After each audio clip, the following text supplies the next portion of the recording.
الحمد للہ رب العالمین والصلاة والسلام علی الانبیاء والمرسلین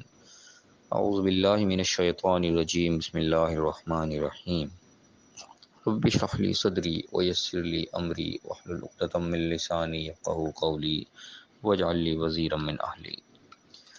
محترم سامعین، السلام علیکم ورحمۃ اللہ وبرکاتہ۔ الحمدللہ، قرآن پاک کا مطالعہ ہمارا جاری ہے۔ سورہ آل عمران کی آیت نمبر 125 تک ہم پڑھ چکے ہیں۔ آج انشاءاللہ آیت نمبر 126 سے آیت نمبر 129 تک پڑھیں گے۔ اعوذ باللہ من الشیطان الرجیم، بسم اللہ الرحمن الرحیم۔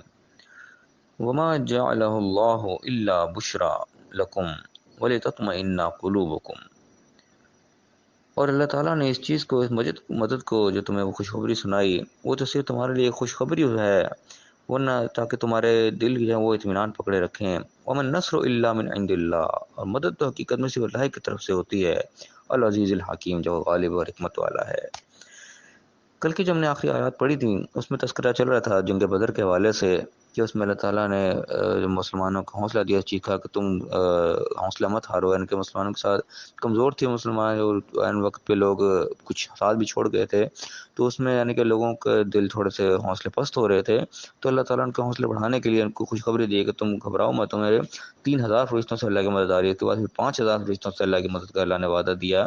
تو یہاں پہ اس چیز کا وعدہ آ رہا ہے کہ یہ 3,000 کی تعداد اور 5,000 کی تعداد، یہ تو صرف خوشخبری کے طور پہ تمہیں سنائی گئی تاکہ تمہارے دل جو ہے وہ اطمینان پکڑے سکے، کہاں ہمارے سپورٹر آ رہے ہیں، ورنہ 3,000 5,000 کی کوئی ویلیو نہیں ہے اللہ کے نزدیک۔ اصل چیز جو ہے ومن نصر الا من عند اللہ، اصل مدد جو ہے تو اللہ کی طرف سے ہے، العزیز الحکیم، جو غالب اور حکمت والا ہے۔ یعنی یہ تعداد کے اوپر اور ظاہری اسباب کے اوپر، یہ صرف اور صرف دل کے اطمینان کے لیے چیزیں ہیں، ان کے اوپر تکیہ نہیں کیا جا سکتا، ان کے اوپر توکل نہیں کیا جا سکتا کہ 5,000 تعداد ہے، 3,000 تعداد ہے تو شاید بڑی تعداد ہوگی، اب تو فتح مل کے رہے گی، ایسی چیز نہیں ہے۔ فتح جو آتی ہے، مدد جو آتی ہے، وہ اصل میں اللہ کی طرف سے آتی ہے۔ یہاں پہ اسی طرف توکل کی طرف اشارہ کرایا جا رہا ہے کہ ہمارا توکل جو ہے، ہمارا بھروسہ اللہ کی ذات پر ہونا چاہیے، اللہ کی مدد پر ہونا چاہیے، نہ کہ ہمارے ظاہری جو ہے وسائل ان کے اوپر۔ ظاہری وسائل اختیار ضرور کرنے ہوتے ہیں، لیکن ان کے اوپر بھروسہ نہیں کرنا ہوتا، بھروسہ اللہ کی طرف سے ہوتا ہے۔ جب چیزوں کے اوپر بھروسہ ہو جاتا ہے تو اللہ کی مدد پیچھے سے ہٹ جاتی ہے، پھر سارا کچھ ہوتے ہوئے بھی جو ہے وہ ہتھیار ڈالنے پڑ جاتے ہیں، وہ پھر کام نہیں آتے۔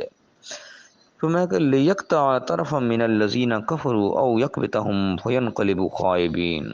یہ اللہ تعالیٰ نے جو سارا انتظام کیا، جو مدد کی اللہ کی طرف سے، جو مدد آئی اللہ کی طرف سے، اس کا مقصد یہ تھا کہ کافروں کی جو ہے ایک حصے کو گویا کہ ان کا ایک بازو کاٹ دیا جائے، ان کی طاقت کو پست کر دیا جائے، جو سرکشی میں ہاتھ سے بڑھتے چلے جا رہے تھے۔ یہ اللہ تعالیٰ کا مقصد تھا وہاں پہ مدد کرنے کا، مسلمانوں کو فتح دینے کا۔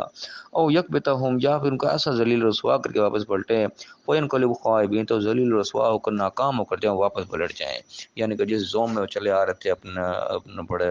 روب و دبدبہ کے ساتھ، ان کو اللہ تعالیٰ نے جو ہے ذلیل رسوا کرنے کا جو ہے وہ بنایا ایک پلان، جس کی وجہ سے اللہ تعالیٰ نے مسلمانوں سے کام لیا کہ مسلمان کمزور بھی تھے، لیکن اللہ تعالیٰ نے ان کو ایسی طاقت بخشی، ایسی مدد اللہ کی طرف سے آئی کہ وہ جو ہے کافر جو ہیں وہ ذلیل رسوا ہو کر واپس پلٹے۔ ان کے بہت بڑا نقصان بھی ہوا ہے، تاریخ اس چیز کی گواہ ہے کہ ان کے بہت سارے بڑے بڑے سردار مارے بھی گئے، بہت سارے قیدی بھی، اور باقی جو پلٹے وہ ذلیل رسوا ہو کر، ناکام ہو کر واپس پلٹے۔ یہ اللہ کا پلان تھا۔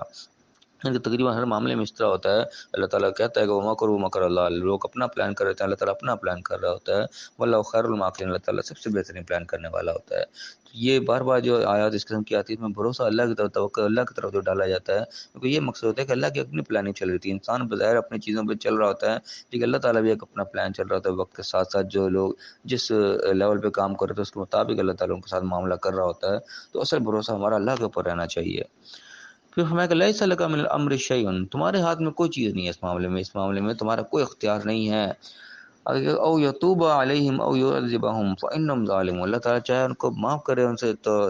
توبہ ان کی چاہے قبول کرے، یا ان کو سزا دے، بے شک وہ ظالم لوگ ہیں، کہ انہوں نے ظلم کی روش اختیار کر رکھی ہے، وہ اندھیروں میں اپنے آپ کو ڈالے رکھے ہیں۔ اب اس کے ساتھ معاملہ کیا ہونا ہے، تمہارا کیا کام ہے، تم نے اس معاملے پڑھنے کی ضرورت، تم نے کیا کرنا ہے کیا نہیں، تم نے وہی کرنا جو اللہ تعالیٰ تمہیں گائیڈ لائن دے رہا ہے۔ اس کے بعد جو سامنے والے ہیں ان کا اصل معاملہ اللہ کی طرف ہے، اللہ تعالیٰ ان کو شکست دے گا، یا ان کو توبہ قبول کر ان کو ہلاک کروا دے گا، یا ان کو ہدایت دے دے گا، یہ اللہ کا کام ہے، اس چکر میں تم نے نہیں پڑھنا۔ تمہارا کیا کام ہے؟ جو اللہ تعالیٰ نے حکم دیا، جب وہ لڑنے آ رہا ہے تم نے ان کا مقابلہ کرنا ہے، ڈٹ کے کرنا ہے۔ وہ زیادہ ہیں تھوڑے ہیں، جس طریقے سے بھی تمہارے پاس وسائل کم ہے یا زیادہ ہیں، اس کی پرواہ کرنے کی ضرورت نہیں، لیکن جہاں پہ لڑنے کا حکم ہے وہاں پہ لڑنا ہے، جہاں رکنے کا حکم ہے وہاں پہ رکنا ہے۔ توکل ہم نے اللہ پر رکھنا ہے، اس سے زیادہ ہمارا کوئی نہیں ہے کہ غیب والا معاملہ ہم نے اللہ پر چھوڑنا ہے۔ ظاہری اسباب ضرور اختیار کرنے ہیں، لیکن اس کے بعد ظاہری اسباب کے بعد جو ایک اگلا اسٹیپ ہوتا ہے کہ ان اسباب کے بعد کیا ہونا ہے وہ اللہ کے سپرد ہے، توکل ہمارا اللہ کے اوپر ہی ہونا چاہیے۔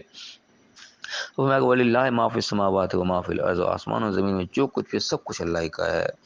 یغفر لمن یشاء ویعذب من یشاء، یہ اللہ کا فیصلہ ہے کس کو بخشش کرنی ہے، کس کو سزا دینی ہے۔ ہمارا کام نہیں کہ ہماری ذاتی دشمنی کسی کے ساتھ نہیں ہونی چاہیے، نہ ذاتی محبت کے ساتھ ہم کسی کو معاف کر دیں، نہ ذاتی دشمنی بھی کسی کو سزا دینے پہ تل جائیں۔ ہمارا جو کچھ بھی ہے وہ اللہ کے حوالے سے ہونا چاہیے کہ زمین آسمان جو کچھ بھی اللہ کی ہے، ہماری کسی سے دشمنی ہے وہ اللہ کے حکم سے ہونی چاہیے، اگر کسی کا دوستی بھی ہے وہ بھی اللہ کے حکم کے مطابق ہونی چاہیے۔ ہمارا سارا ٹارگٹ جو ہے وہ اللہ کی رضا، اللہ کی خوشنودی، اللہ کے احکامات وہی ہونے چاہیے۔ واللہ غفور رحیم، اللہ تعالیٰ بخشنے والا بھی ہے اور رحم کرنے والا بھی ہے۔ یعنی کہ اللہ تعالیٰ کی بخشنے کی اور رحم کرنے کی صرف یقیناً غالب ہے، لیکن وہ موقع کے مناسبت سے فیصلہ ہوتا ہے۔ جہاں پہ بخشش کی ضرورت ہے وہاں بخشش بھی اللہ تعالیٰ کرتا ہے، جو بخشش کا حقدار ہوتا ہے اس کو بخشش ملتی ہے، لیکن جو ظالم و سرکش ہو چکا ہوتا ہے وہ اللہ کی طرف سے سزا بھی ملتی ہے۔ یہ جزا و سزا کا معاملہ یہ اللہ کے سپرد ہے، ہمارا کام ہے اس مطابق عمل کرنا جو اللہ تعالیٰ نے ہمیں احکامات دے دیے، جس مطابق ہمیں گائیڈ لائن مل رہی ہے اس کے مطابق ہم نے کرنا ہے۔ باقی معاملات میں اللہ تعالیٰ نے کہہ دیا کہ لیس علیک من الامر شیء، اللہ نبی سے مخاطب ہو کے کہہ رہا کہ باقی چیزوں میں تمہارا کوئی تعلق نہیں ہے، تم نے اس سے آگے نہیں بڑھنا کس کو سزا دینی ہے کس کو جزا دینی ہے۔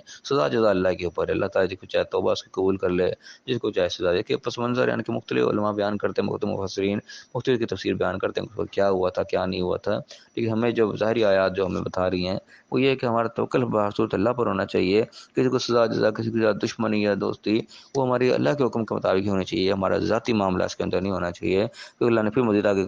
کلیئر کیا کہ زمین و آسمان میں جو کچھ بھی ہے وہ سب کو سب اللہ ہی کے ہے۔ دنیاوی مفاد ہمارے کس ضرورت سامنے نہیں آنا چاہیے، نہ دنیاوی مفاد میں کسی کے ساتھ دوستیاں رکھنی ہے، نہ دنیاوی مفاد میں کسی کے ساتھ دشمنی رکھنی ہے، کیونکہ دنیا آسمان زمین میں جو کچھ بھی ہے یہ سب اللہ کا، یہاں ہمارا کچھ نہیں ہے۔ ہم نے جو چلنا ہے یہ عارضی وقت جو ہمیں ملا ہوا ہے یہ اللہ کے دی ہوئی امانت ہے، ہم نے اللہ کو واپس لوٹانی ہے، اس امانت کو ہم نے اللہ کے حکم کے مطابق ہی استعمال کرنا ہے، اور توکل سارا بھروسہ ہمارا اللہ کی ذات پر ہونا چاہیے ہر معاملے کے اندر۔